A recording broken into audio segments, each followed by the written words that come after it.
Thank you. All right. So our next author is Clay Cuts, and Clay's a therapist and performance coach, doing some really cool things. And so excited to hear his story. So Clay, you're up.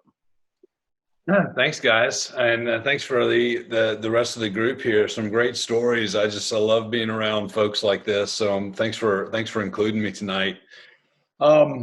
So yeah, I wrote Beyond the Bottle a few years ago. First of all, I'm a therapist and a classically trained therapist, and in private practice here in the Atlanta suburbs. I wrote this book several years ago. I hadn't been a therapist. I was fairly new out of graduate school, but a lot of this story came from my own struggles with addiction, and the book goes into some details about that.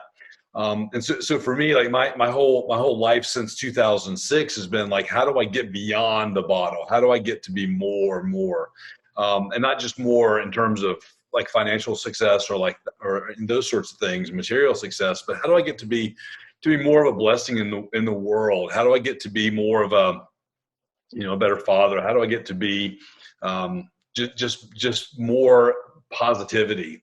Um, and what so this is about addiction on the surface, but it's really about a whole lot more than that because it mirrors my life in a lot of ways. So here's how I look about human change. Like think of this long like timeline. In the middle, where the zero would be, is something like okay, like I'm good enough, right? At this point.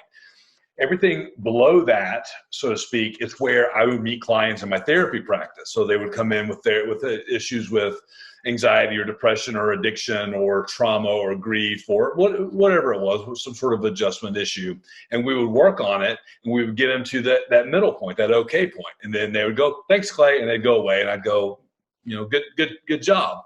Then I started having some clients get to that okay point and go, "Okay, what's next?"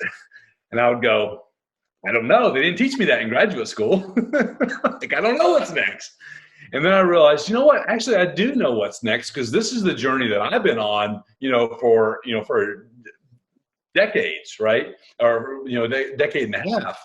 And so what I started doing is leaning into people and bringing them on the journey that I've been on. And a big part of that is fundamentally what I do for people and for myself is tap into personal power. I have this deep belief, like the sun's going to rise in the east tomorrow. 2 + 2 is 4, and everybody on this call and everybody that hears this message is full to the eyeballs with so much personal power they could never possibly use it all.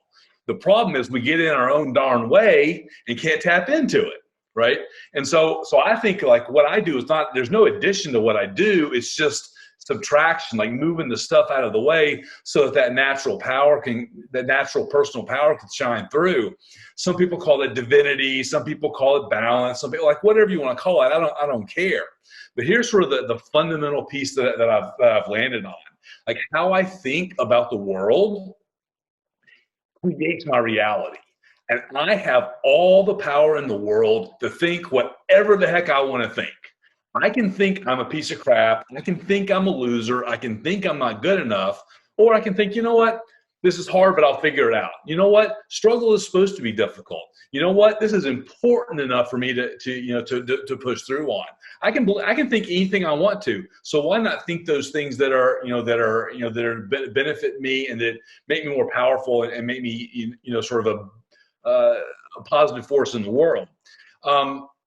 Now, I'm a therapist too. So I want to know about feelings, right? The other piece of this too is accepting that feeling embarrassment or feeling shame or feeling sadness is very, very much a part of the human experience. It's totally fine.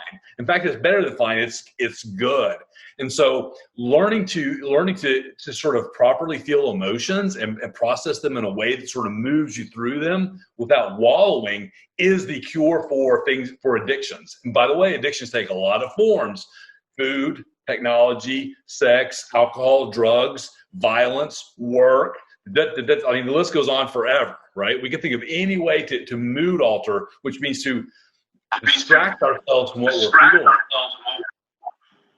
Sorry, I got a little feedback there, but it's to distract ourselves. And so my goal with my clients is to get them to a point, and for myself is to live a life with such a strong positive mindset that I don't need to distract from anything ever, because I can manage those emotions internally on my own. And here's sort of the last thing I'll share is that the really, really big thing is that, and this is the thing, the place I try to get my clients to. And I tell them, if you can get to this point, you're golden, where struggle equals growth. I'd say struggle is like growth. Struggle is related to growth. Struggle equals growth. There is no growth without struggle. And when we can sort of lean into that and love that, there is absolutely no holding us back, because that's where personal power lives. Thanks for having me here tonight, and thanks for letting me share my story. I'd love to talk about this stuff. So thanks for letting me be here. I can hear the passion behind your voice, Clay. That's awesome. That's inspiring. So Chip, thank you. Chip, did you get that equation down? Because that could probably be an addendum. Hey, I did. I wrote it down, but hey, but I had to wait. I was waiting for everybody to finish, because I got to give you a boom on that, Clay. Man, that's some good stuff.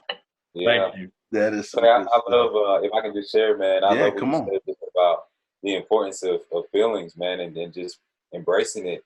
Because, man, coming from my world, playing linebacker, I remember being 10 years old, man, when I first started, and trying to share how I felt.